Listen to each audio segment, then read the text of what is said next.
If you're following Canadian politics, you need to know about the latest Samidoun controversy. This issue has been making waves across the nation, stirring debates and discussions among politicians, activists, and the general public. The controversy centers around Samidoun, a pro-Palestinian group that has been active in various forms of advocacy and protest. The group's activities have drawn significant attention, not just for their support of Palestinian rights, but also for their alleged connections to more controversial organizations. The Liberal government is considering designating Samidoun, a pro-Palestinian group, as a terrorist entity. This potential designation has sparked a heated debate within the political landscape of Canada. On one side, there are those who argue that Samidoun's activities and rhetoric cross the line into supporting terrorism, particularly due to their alleged ties to the Popular Front for the Liberation of Palestine, or PFLP. On the other side, supporters of Samidoun argue that the group is merely advocating for Palestinian rights, and that labeling them as terrorists would be an unjust suppression of free speech and political activism. This move follows Conservative leader Pierre Poilievre's pledge to ban the group if his party comes into power.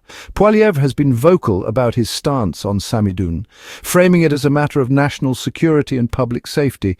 He argues that allowing such groups to operate freely within Canada poses a risk to the country's security and undermines its stance against terrorism. His pledge has garnered support from those who share his concerns, but it has also faced criticism from those who view it as a politically motivated move aimed at garnering votes from certain segments of the population. Samidoun has been criticized for its alleged ties to the Popular Front for the Liberation of Palestine, an organization recognized as a terrorist group by Canada since 2003. The PFLP has a long history of involvement in violent activities and has been designated as a terrorist organization by several countries, including the United States and the European Union. Critics of Samidoun argue that the group's support for the PFLP is evident in their public statements and actions, and that this support is incompatible with Canadian values and laws.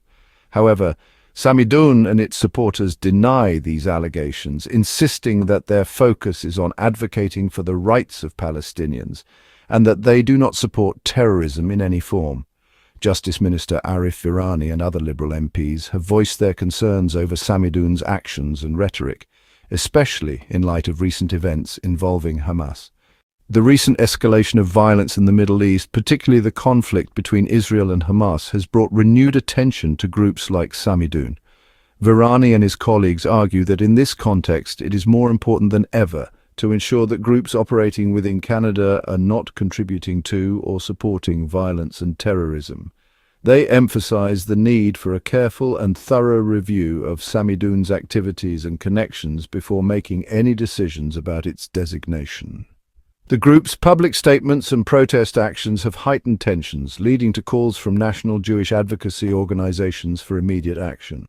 These organizations argue that Samidoun's rhetoric and activities contribute to an atmosphere of hostility and division, and that their presence in Canada poses a threat to the safety and security of Jewish communities.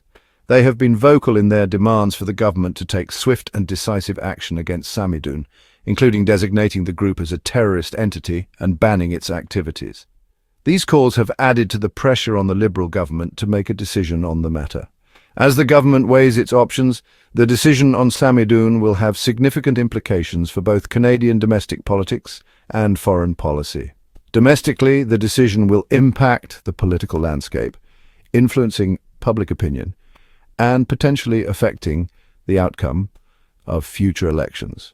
It will also have implications for Canada's approach to issues of free speech, political activism, and national security.